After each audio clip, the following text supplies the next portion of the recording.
अरे जमीन और जायदाद सिर्फ दादा और परदादा ही खरीद सकते हैं, क्योंकि आज की युवा पीढ़ी की सोच सिर्फ आईफोन और थार पे अटकी हुई है।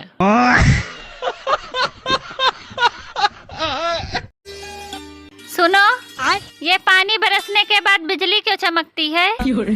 पानी बरसने के बाद बिजली क्यों चमकती है?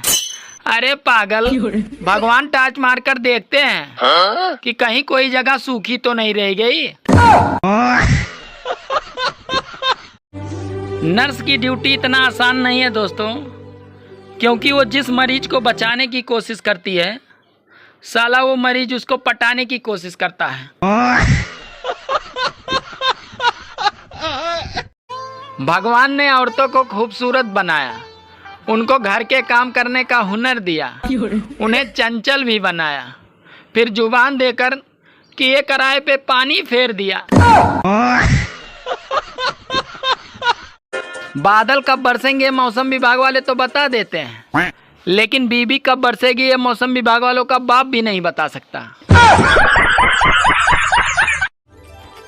सुनो जी, पहले तो आप मुझे सपनों की रानी कहा करते थे, पर अब क्यों नहीं कहते? अरे पगली, अब मैं जाग चुका हूँ। सावन में लड़कियां शिव मंदिर जाएंगी अच्छा वर मांगने के लिए, और शादीशुदा औरतें जाएंगी शिकायत करने के लिए कि हे भगवान, क्या मांगा था और क्या दे दिया। सुनो जी, आज से तुम रोज शराब पिया करो। क्यों? क्योंकि आप नशे में ज्यादा काम करते हो। यार मैं कुछ समझा नहीं, पर बात क्या है? अरे तुम कल शराब पी के आए थे तो नशे में सारे गंदे पड़े बर्तन धो डाले, और तो और आपने मेरे पाँव भी दबाए। अरे वो रिश्ता ही क्या जिसमें थोड़ी शरारत ना हो, और वो पति पत्नी ही क्या जिसमें रोज महाभारत ना हो।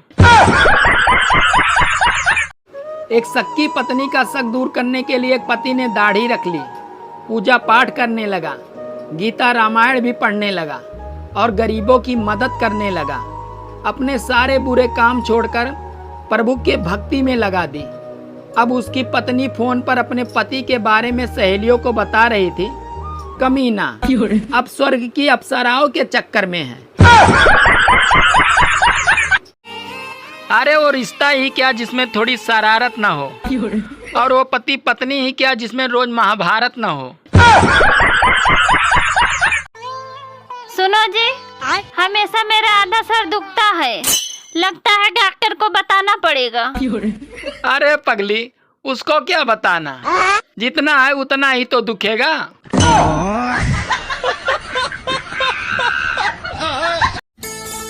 सुनो जी, आज खाने में क्या क्या खाओगे? वैसे खाने में क्या क्या है? राइस, चावल और भात।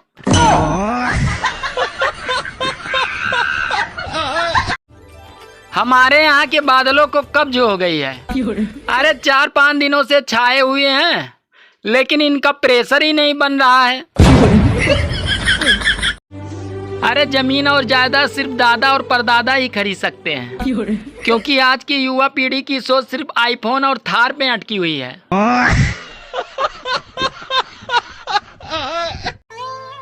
सुनो जी, हमेशा मेरा आधा सर दुखता है, लगता है डॉक्टर को बताना पड़ेगा। अरे पगली, उसको क्या बताना, जितना है उतना ही तो दुखेगा।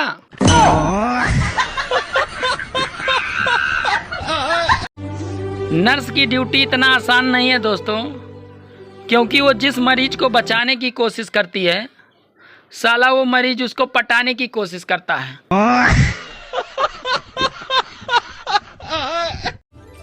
हमारे यहाँ के बादलों को कब्ज हो गई है। अरे 4-5 दिनों से छाए हुए हैं, लेकिन इनका प्रेशर ही नहीं बन रहा है। बादल कब बरसेंगे मौसम विभाग वाले तो बता देते हैं, लेकिन बीबी कब बरसेगी ये मौसम विभाग वालों का बाप भी नहीं बता सकता। सुनो जी, पहले तो आप मुझे सपनों की रानी कहा करते थे, पर अब क्यों नहीं कहते? अरे पगली, अब मैं जाग चुका हूँ। सुनो, ये पानी बरसने के बाद बिजली क्यों चमकती है? पानी बरसने के बाद बिजली क्यों चमकती है? अरे पागल, भगवान टॉर्च मार कर देखते हैं कि कहीं कोई जगह सूखी तो नहीं रह गई। सावन में लड़कियां शिव मंदिर जाएंगी अच्छा वर मांगने के लिए, और शादीशुदा औरतें जाएंगी शिकायत करने के लिए कि हे भगवान, क्या मांगा था और क्या दे दिया। एक सक्की पत्नी का शक दूर करने के लिए एक पति ने दाढ़ी रख ली, पूजा पाठ करने लगा, गीता रामायण भी पढ़ने लगा और गरीबों की मदद करने लगा। अपने सारे बुरे काम छोड़कर प्रभु के भक्ति में लगा दी। अब उसकी पत्नी फोन पर अपने पति के बारे में सहेलियों को बता रही थी, कमीना अब स्वर्ग की अप्सराओं के चक्कर में है। सावन में लड़कियां शिव मंदिर जाएंगी अच्छा वर मांगने के लिए, और शादीशुदा औरतें जाएंगी शिकायत करने के लिए कि हे भगवान, क्या मांगा था और क्या दे दिया।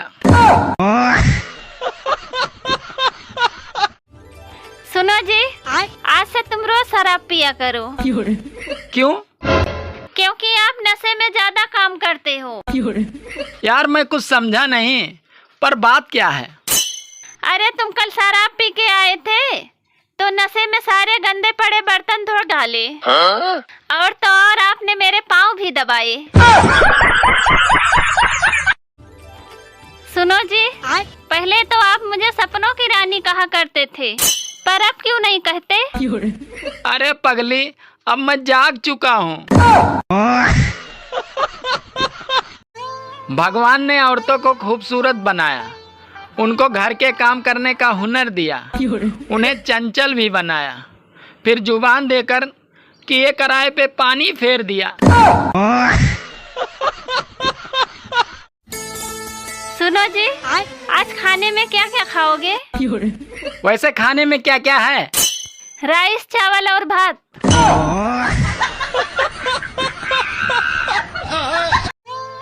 सुनो जी, हमेशा मेरा आधा सर दुखता है, लगता है डॉक्टर को बताना पड़ेगा।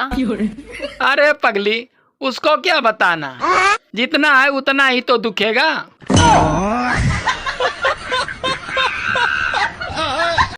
एक सक्की पत्नी का शक दूर करने के लिए एक पति ने दाढ़ी रख ली, पूजा पाठ करने लगा, गीता रामायण भी पढ़ने लगा और गरीबों की मदद करने लगा। अपने सारे बुरे काम छोड़कर प्रभु के भक्ति में लगा दी। अब उसकी पत्नी फोन पर अपने पति के बारे में सहेलियों को बता रही थी, कमीना अब स्वर्ग की अप्सराओं के चक्कर में है।